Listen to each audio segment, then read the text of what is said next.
Hello everyone, AmyR here with Prairie Paper and Ink, and I made 2 cards for this week's Color Throwdown Challenge, and I also combined it with a couple of new products from My Favorite Things. So for this challenge, the color combo was basically yellow, black, aqua, and white.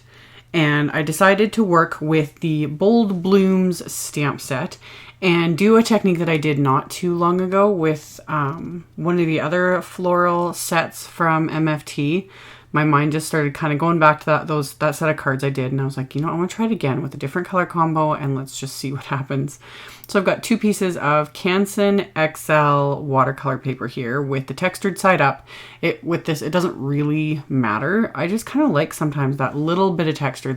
I've said this in other videos, this cardstock is not really heavily textured, but it's got a little bit of tooth to it. So I stamped the largest flower from the set with Summer Splash dye ink from MFT.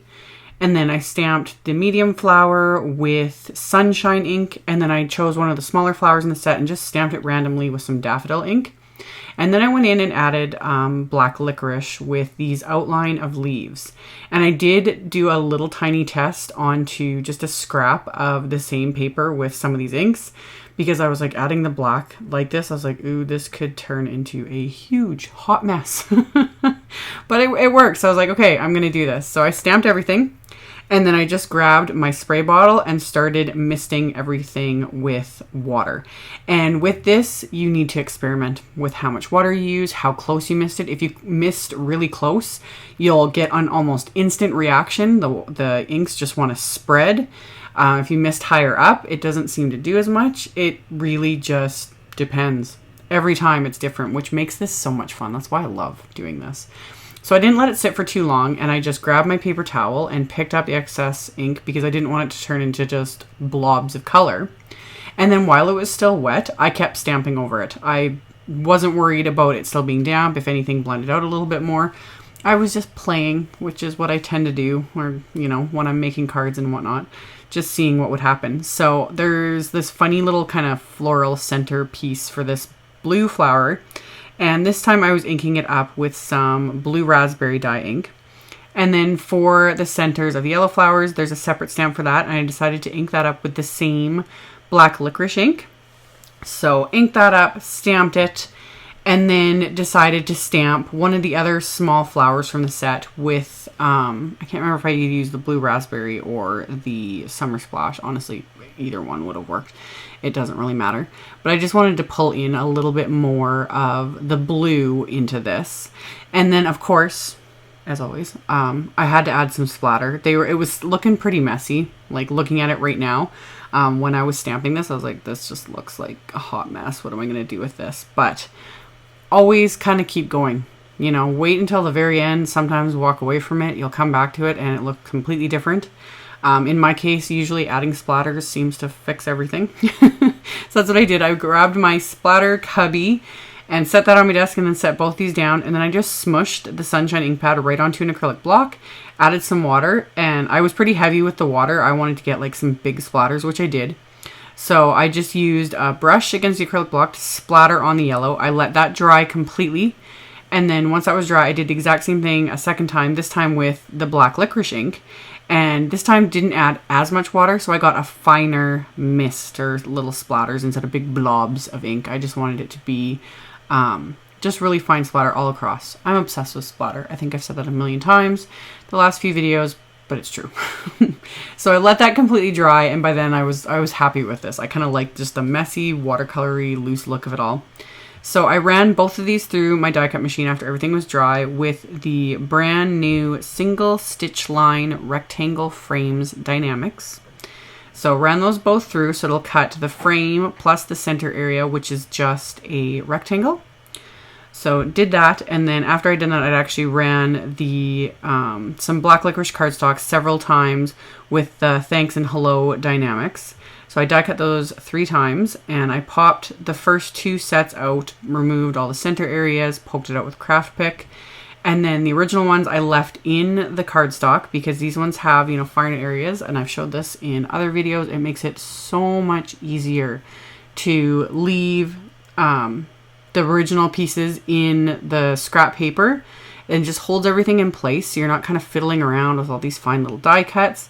And I'm able to apply the adhesive. I'm just using Ranger's Multi-Medium Matte and just adding a thin line of that to the largest areas of these dies, and then popping the second layer on, and then I do that a third time. So got those layered each, so 3 layers for each die cut. Took no time at all, and then once they're layered together, before the glue has a chance to dry, I pop them out of the scrap paper because I do tend to be heavy-handed sometimes, and if the glue oozes out, and you could end up adhering this to that scrap paper, and then you're just gonna have a mess on your hands. So yeah, I pop it out while the glue is still wet just in case, and then if there is any glue that's oozed out around it, it's just gonna dry. You're not gonna see it. That's the beauty of the matte adhesive, so it's not gonna leave any shiny residue or anything.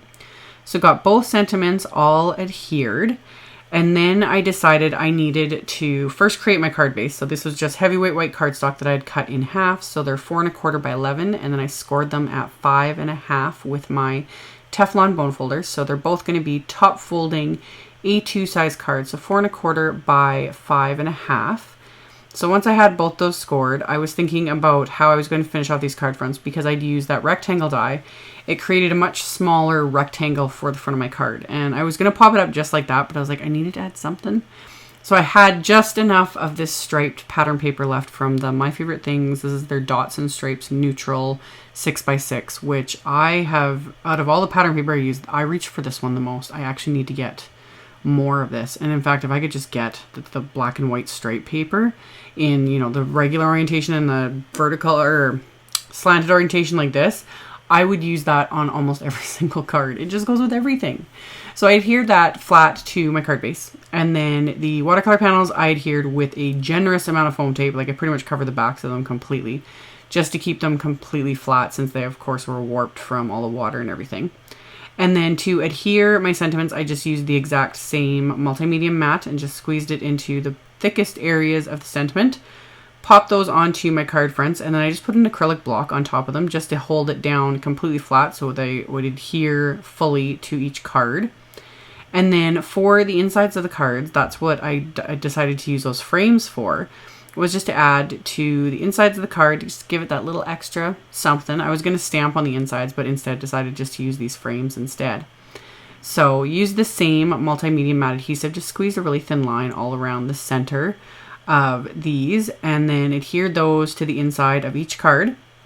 And then for my sentiments, I'm using sentiments from the Essential Sentiments stamp set that I showed, oh gosh, whenever, was that last month or the month before? I can't remember. I've had it sitting on my desk for weeks and wanting to use it. So I chose a couple of sentiments that I thought went really well with the die cut sentiments on the front of the card.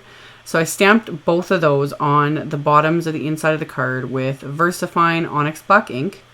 And then to completely finish these off, I had to add some sequins. So I pulled out my Simon Says the Sunshine Mix and just grabbed a whole bunch of random little sequins. So some yellow ones, and there's clear ones, and all different shapes and sizes. So I just kind of sprinkled them somewhat randomly across both of these cards. And then once it was all, like once I was kind of happy with how I had them all laid out, I just used my multi-medium matte again to adhere all of these into place. And usually, especially with the larger ones, it's easy to I just use my fingers more often than not. So I press against one side and it kind of lifts up the edge of the sequin, and then I can use the fine tip applicator on my bottle here and just squeeze out the adhesive, and then I can just go on to the next one. So I've kind of got it down to an art after adhering how many hundred sequins over the last few months. And that finished off my cards. So as always, I will have a link below the video to my blog post. There will be a link to the color challenge if you want to check it out, as well as links to all of the supplies used. I'll also have links on my blog to the new MFT release, all the links to the products at both My Favorite Things and Simon Says Stamps. If you're interested, check that out on my blog, as well as I will have links here to 2 other videos that I did not too long ago. So thank you guys so much for watching and subscribing, thumbs upping my videos, and I will see you all very soon in the next one. Bye.